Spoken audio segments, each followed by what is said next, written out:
Ya, lalu apa efeknya kalau misalkan saya punya bahwa GCD dari A dan B sama dengan GCD dari A min B dan B.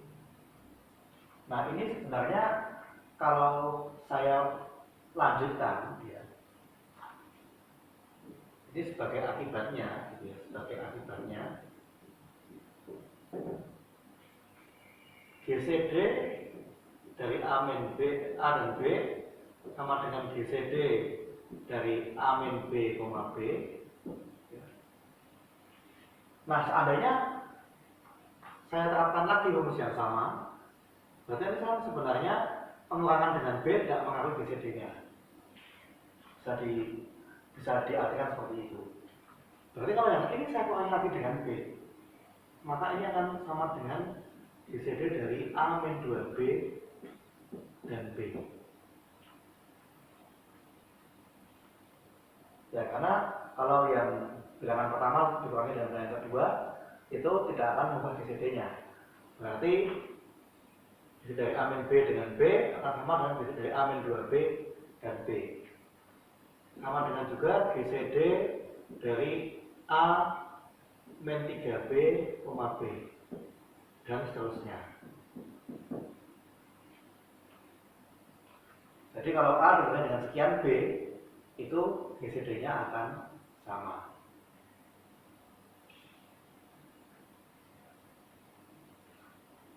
Ya, tentu saja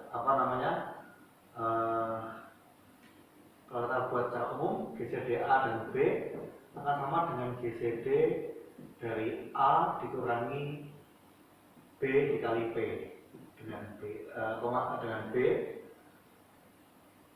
Ya, asalkan A min B kali P ini masih belum bilangan negatif.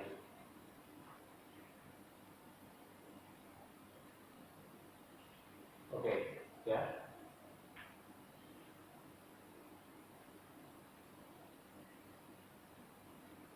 Nah, ini nanti akan mendasari algoritma Euclid.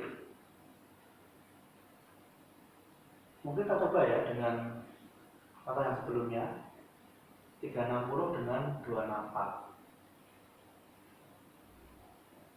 Kita coba ya, misalkan ya sebagai contoh ini ya,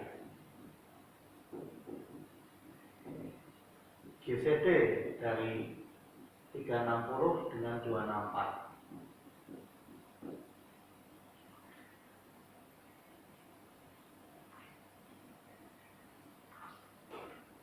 360 kalau dibagi 264 gimana? 360 kalau dibagi dengan 264 dapat 1. Sisanya adalah 96. Ya. Berarti ini akan sama dengan GCD dari 96 dan 264.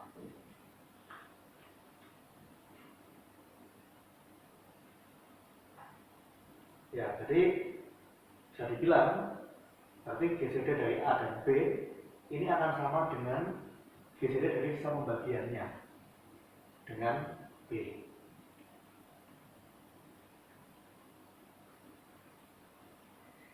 Nah, kemudian ini akan sama dengan apa? GCD dari 264 dan 96. Ya, saya balik supaya yang depan lebih besar.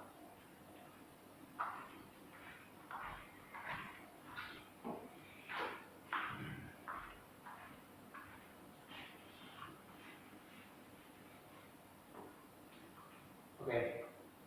264 dengan 96. Kalau kita buat pembagian 246 dibagi 96. Ini akan dapat berapa? Dapat 2 ya. Akan dapat 2. Kemudian ini dikurangi 192. Sisanya adalah 72. Ya, berarti ini akan sama dengan apa? GCD dari 264 dikurangi 2 kali 96, yaitu akan sama dengan 72 dan 96. Ingat ya, di sini 96 ini tadi maksudnya adalah 360 dikurangi 24. Sedangkan 72 di sini ini diambil dari 264 dikurangi 96 kali 2. Kembali kita balik, ini akan sama dengan GCD dari 96 dan 72. Kembali kita buat ya untuk pembagiannya. Karena bagi 72 dapat 1, sisa 24. Ya, berarti ini sama dengan GCD dari 24 dan 72.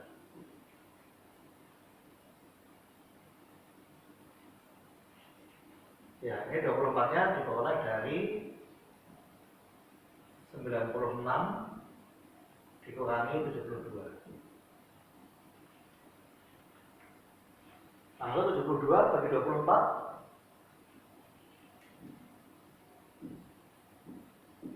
dapat 3 ya, habis. Nah, berarti GCD dari 24 dan 72 adalah ya, karena kalau habis bagi yang lain, berarti hasilnya adalah bilangan yang lebih kecil, yaitu sama dengan 24.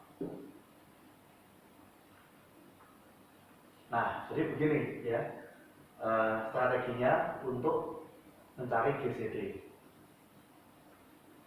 360 dengan 264, karena 360 kalau dibagi dengan 264 nanti nggak mengambil GCD, berarti dikurangi sampai ketemu sama bagian, yaitu 96. Berarti 360 dengan 264 GCD-nya akan sama dengan 96 dan 264. Kalau kita balik 264 dengan 96, 264 kalau dikurangi dengan kelipatan 96 tidak mengubah nilai GCD. Berarti kita kurangi lagi sampai sisanya di bawah 96, jadi 72. Lalu dengan 72 dikurangi lagi 24. Hingga akhirnya kan orang ini merupakan faktor dari yang lain. Jadi inilah stepnya ya untuk menyederhanakan GCD dengan angkanya semakin lama semakin kecil, sehingga akhirnya kita menemukan bentuk yang dapat dihitung secara langsung. Oke, ya kalau seperti ini mungkin belum terlalu rapi, nanti kita buat versi algoritmiknya. Ya, bagaimana bentuk algoritmanya?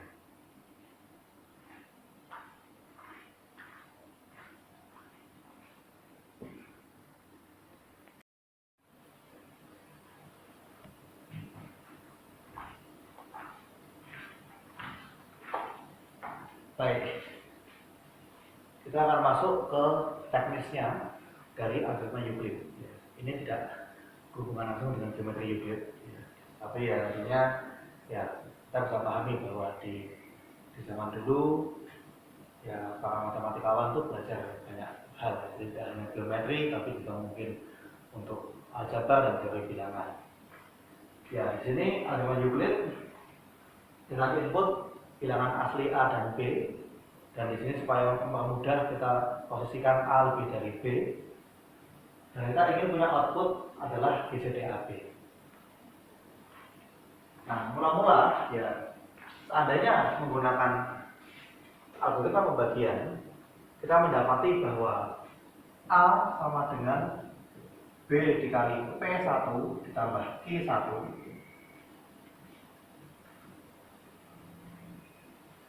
jadi berarti P1 ini adalah hasil bagi dan Q1 adalah sisa bagian. Nah, kita kan punya bahwa GCD dari A dan B ini akan sama dengan GCD dari A min BP B atau sama dengan GCD dari A min B P1 yaitu Q1, B. Ya, jadi menurut teorema sebelumnya, kalau A dikurangi dengan B kali P1, hasilnya kalau dicari GCD dengan B, hasilnya akan sama dengan GCD dari A dan B.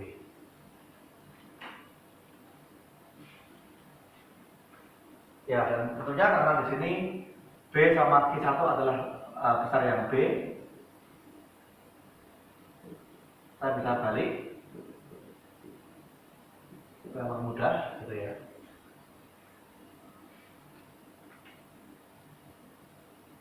Nah, kemudian kita dapatkan bahwa ternyata GCD dari A dan B itu akan sama dengan GCD dari B dan Q1. Jadi GCD dari A dan B sama dengan GCD antara sisa pembagiannya dengan bilangan B. Berarti, kalau kita teruskan, berarti kalau B kita bagi dengan Q1, dia akan menghasilkan P2 dan akan menyisakan Q2. Dan dengan ide yang sama, berarti GCD dari B dan Q1 ini akan sama dengan GCD dari Q1 dan Q2.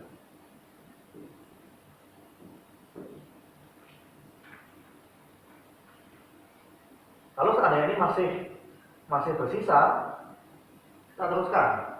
Berarti Q1 ini akan sama dengan Q2 dikali P3 ditambah Q3. Dan tentunya ini juga pasti akan sama dengan GCD dari Q2 dan Q3.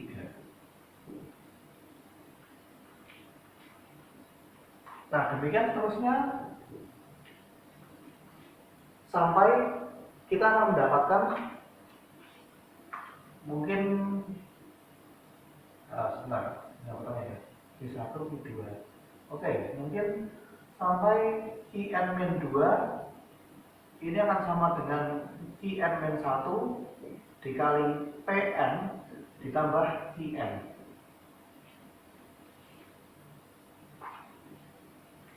Lalu terakhirnya Qn-1 sama dengan Qn dikali Pn plus 1 tambah 0. Jadi kita teruskan sampai sisa pembagiannya adalah 0. Pasti akan habis. Karena apa? Ini kan semakin lama semakin kecil bilangannya. Awalnya A dan B, lalu berubah menjadi B dan Q1.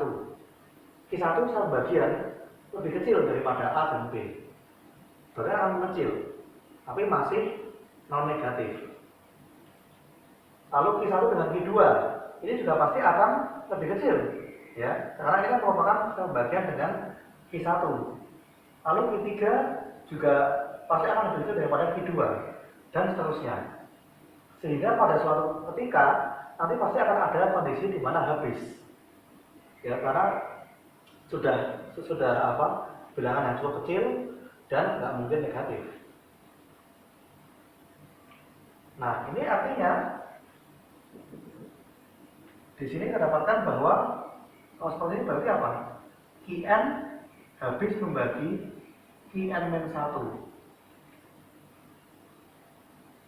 Kalau kita gabungkan ke sini, ini berarti GCD dari Qn-1 dan Qn.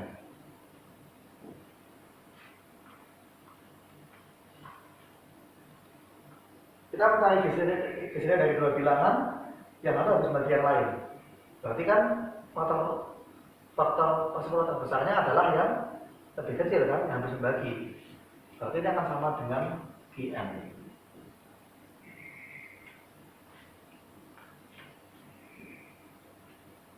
Nah, seperti itu. Jadi mudahnya kita melakukan terus-menerus algoritma pembagian sampai kita akhirnya mendapatkan sisa terakhir yang tidak nol. Itulah GCD-nya.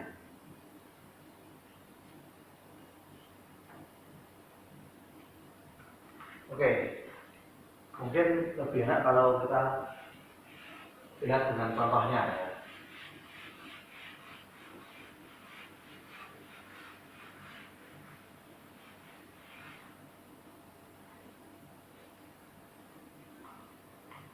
Nah, misalnya ya mungkin kita bisa menggunakan pertanyaan tadi ya, cuma versi algoritmiknya ya. Misalkan contohnya dengan A-nya 360 dan B-nya adalah 264. Tadi saya mungkin membuat ya mungkin versi yang belum terlalu tampak polanya gitu ya. Nah, ini kita coba lihat ini 360 sama dengan 264 dikali 1 tambah 96. Nah, saya dapat dua bilangan yang ya pastinya kalau dijumlah ya akan lebih kecil ya dari yang sebelumnya. Lalu 264 ini sama dengan 96 dikali 2 ditambah 72.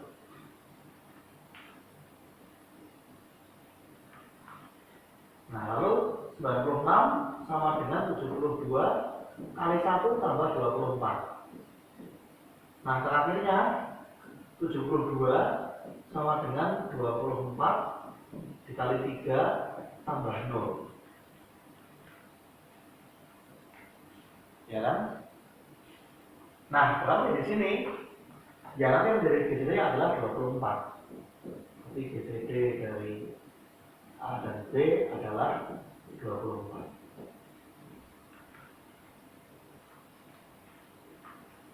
Ya, tentunya kalau dengan pola seperti ini akan cukup jelas gitu ya. Anda harus melakukan apa dan kemudian nanti mana yang akan menjadi GCD-nya. Jadi kita mencari sisa pembagian terakhir yang tidak nol. Itulah GCD-nya. Tapi sebelum itu kan sudah saya jelaskan tadi, ya. Saya jelaskan dari mana munculnya atau bagaimana landasan dari algoritma ini. Oke. Mungkin contoh yang lain lagi ya, misalkan coba angka berapa ya angkanya ya. Mungkin bagaimana kalau kita coba angka, misalkan contoh berikutnya ya.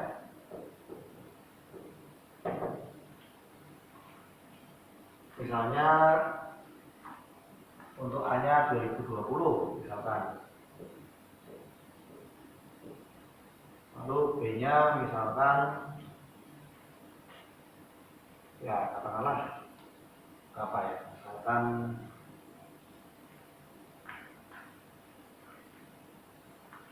mungkin 1024.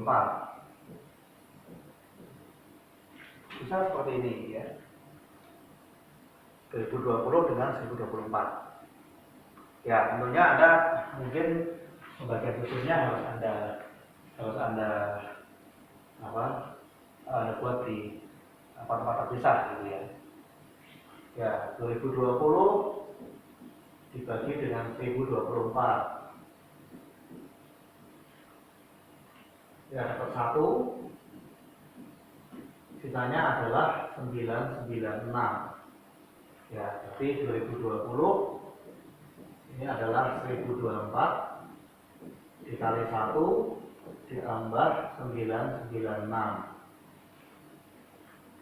Lalu saya langkah berikutnya adalah mencari 1024 itu sama dengan 996 dikali berapa tambah berapa. Ya, 1024 dibagi 996 dapat 1, sisanya adalah 28 ya sisanya. Berarti 996 kali 1 tambah 28. Masih belum 0, lanjut. 996 sama dengan 28 dikali berapa? Dan apa sisanya? 996 dibagi 28. Berapa ini ya? ada ketiga ya, ada ketiga ini 84 ya, 84 ya. Lalu kalau kita kurangkan 156 bagi 28 dapat 5 ya. Ya, dapat 5 ya. Dapat 5 140 ini berarti bersisa 16. Ya, berarti 28 kali 35 sisanya adalah 16.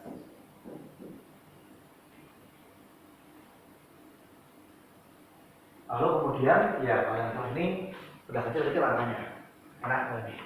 28 sama dengan 16 kali 1 tambah 12. 16 sama dengan 12 kali 1 tambah 4. Lalu 12 sama dengan 4 dikali 3 habis. Ya.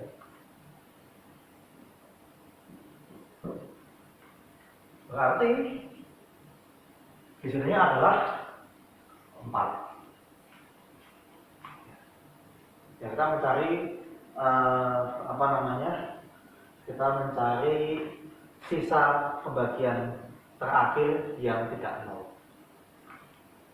Mendapatkan bahwa GCD dari 2020 dan 2024 ya AB di sini adalah 4. Ya, jadi itu contoh implementasi dari algoritma Euclid untuk menghitung GCD dari dua buah bilangan asli. Ya, barangkali Anda bisa mencoba juga untuk bilangan yang mungkin lebih besar. Misalkan NIM Anda kan terdiri dari 10 digit. Bagaimana kalau misalnya Anda mencoba untuk mencari GCD dari 5 angka pertama dari NIM Anda dengan 5 angka terakhir dari NIM Anda. Tentunya dipandang sebagai bilangan puluh ribuan ya.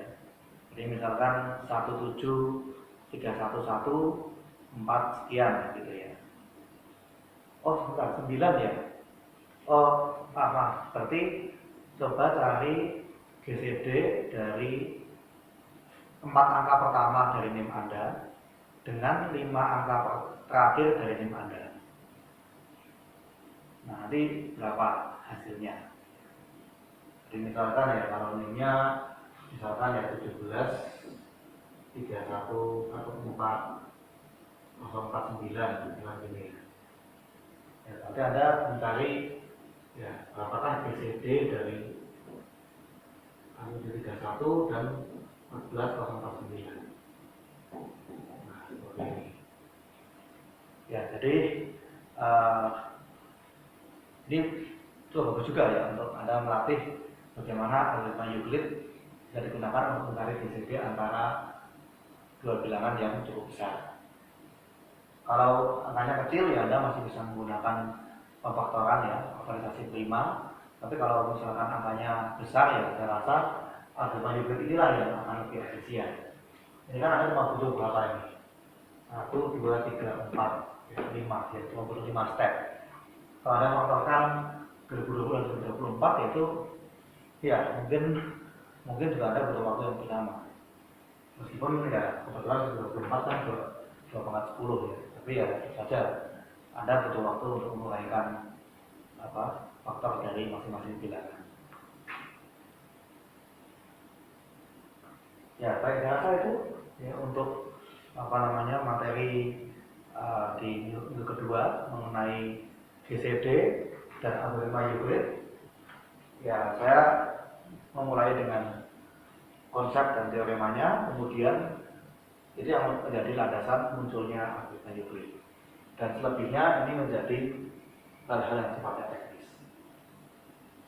Tentunya ya kalau angkanya kecil ya kita nggak butuh algoritma ini, bisa kita mungkin sudah hafal faktorannya. Tapi kalau angkanya besar ya algoritmanya akan membantu. Ya, demikian untuk video pengajaran yang bisa saya sampaikan di pertemuan kali ini. Terima kasih dan semoga bermanfaat.